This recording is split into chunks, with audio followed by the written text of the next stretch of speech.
An Usamah bin Zaid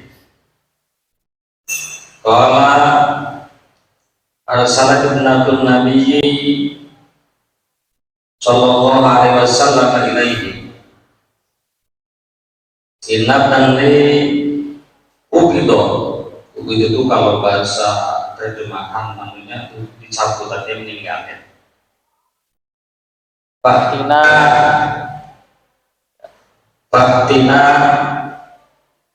maka seharap Tuhan mendatangi kami. Farsala yubiru salama wa yaqulu inna lillahi ma akhadha wa lahu ma a'ta wa kullun 'indahu bi ajalin, dengan masa musamma yang dinamai atau yang ditentukan. Fal tasbir wal tahtasib farsalat ini salah tulis itu farsalatu lagi tulisannya kemana tahu itu. Farsalat ilaihi tubusim alaihi layatiyannaha faqama wa ma'ahu Sa'ad bin Ubadah wa Mu'adz bin Jabal wa Ubay bin Ka'ab wa Zaid bin Thabit wa rijal tarfi'a diangkat si Ibna di atas itu ila Rasulillah sallallahu alaihi wasallam. Oh, di depan itu ya, di depan itu as-sabi itu wa nafsuhu, dan pribadi beliau tataqa'u sesenggukan atau sesenggukan. Kalau orang nangis kan itu sukan itu bergetar itu dadanya ya, nahan tangis itu. Qala hasibtu annahu qala ka'annaha syamlun fafadat, maka mengalir air mata mengalir ainahu, mata kedua matanya Rasulullah sallallahu alaihi wasallam. Faqala Sa'ad ya Rasulullah ma hadza, faqala hadhihi rahmah ja'alallahu fi qulubi ibadihi fa inna ma yarhamullahu min ibadihi ruhama. Nah, ini hadis ini bercerita menyampaikan anak perempuan Rasulullah.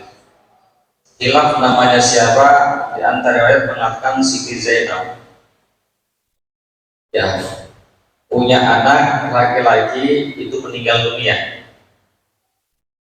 Maka beliau Siti Zainab itu mengutus seseorang untuk memberikan informasi kepada Rasulullah SAW untuk Fatina, isinya untuk beliau datang gitu ya. Lalu Nabi membalas ya dengan mengirim seseorang menyampaikan salam dan memberikan satu pesan. Apa isinya? Inna lillahi ma akhad wa lahu ma a'ta. Sesungguhnya milik Allah apa yang diambil, dan bagi Allah itu memberi. Artinya Allah punya hak untuk mengambil dan memberi.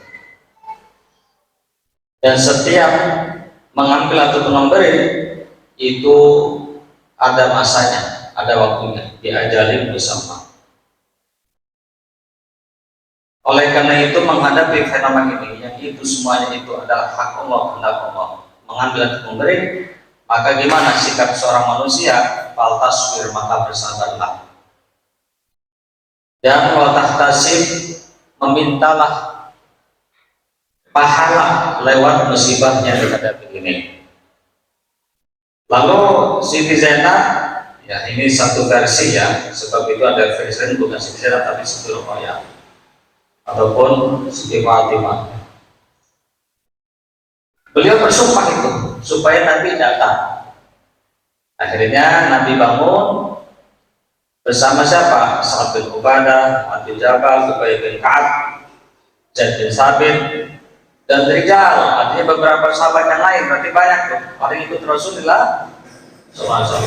Lalu ini bayi yang meninggal, anak yang meninggal, diangkat dari Rasulullah SAW, lalu diterima. Nabi sesembuhkan itu, nahan tangis. Karena Hasan seakan itu apa? Itu air mata mengalirkan, mata mengalirkan air mata maksudnya. Itu seperti ini, seperti kirbah yang lapuk itu ada yang bocor netes, artinya belum menangis. Faqala saat berkata ini Sayyid ini ya, tuannya, salah satu tuannya kabilah Ansor. Mahada, apa begini ya Rasul? Kayaknya apa kata Nabi, ini adalah rahmat yang Allah jadikan di dalam hati hamba-hambanya. Maka sesungguhnya Allah mengasihi dari hamba-hambanya yang itu punya kasih sayang, mereka yang punya kasih sayang. Atau fa'inna ma yarhamullahu, maka sesungguhnya Allah mengasihi dari hamba-hambanya yang penyayang. Jadi kalau pengen rahmat artinya apa? Ya begini, harus punya rahmat dengan yang lain. Nah, apa yang kita ambil dari hadis ini, kisah ini ya, bahwa menangis karena ditinggal oleh orang dicinta itu manusiawi, hal yang lazim, lumrah, dan itu fitrah biasa, bukan dianggap tidak itu dengan takdir, bukan, tapi itu hal yang lazim, lumrah, dan itulah orang yang punya rahmat biasa begitu. Yang disalahkan dalam agama ketika menangis itu berlebihan.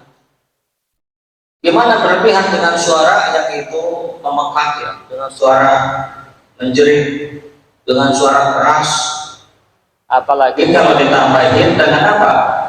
Dengan jambak-jambak rambut atau dengan nyobek-nyobek baju. Nah, kalau lagi itu nggak boleh, itu hukumnya haram. Bahkan kalau itu mayit itu berwasiat, dalam agama kita dilarang, itu nggak boleh haram. Nanti kalau saya meninggal nangis ya, itu nggak boleh haram. Dan itu akan jadi beban dia nanti di alam barzakh.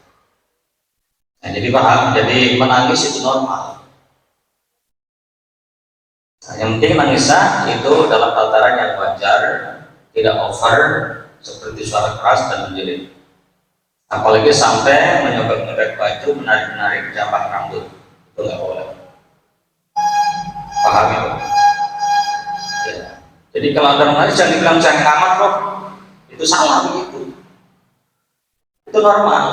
Yang nggak normal itu kalau ada orang meninggal, bapaknya meninggal, dia ketawa. Nah itu baru tuh namanya bermasalah. Mungkin orang salahnya yang putus begitu. Dan terkecuali ada niat yang soleh, niat yang bagus, gimana? Kenapa dia senyum umpamanya? Oh, biar iblis itu dia kebakaran jenggot. Kan iblis bangga teman kalau melihat orang musibah terus hatinya tenang. Dia itu paling nggak suka tuh begitu iblis itu. Makanya kalau ada orang kena musibah malah dia tersenyum, nggak menyesal, nggak menyalahkan Tuhan. Oh, dia paling nggak teman. Nah kalau niatnya dia itu ketika ada yang meninggal dia senyum, itu niatnya begitu, gak apa-apa. Cuma ada cumanya, jangan ditampilkan di hadapan publik, sebab nanti bisa salah tafsir. Paham ya? Ini dibahas tuh. Nanti di babak minyahan, basakin julub itu, awas julub itu gak boleh haram.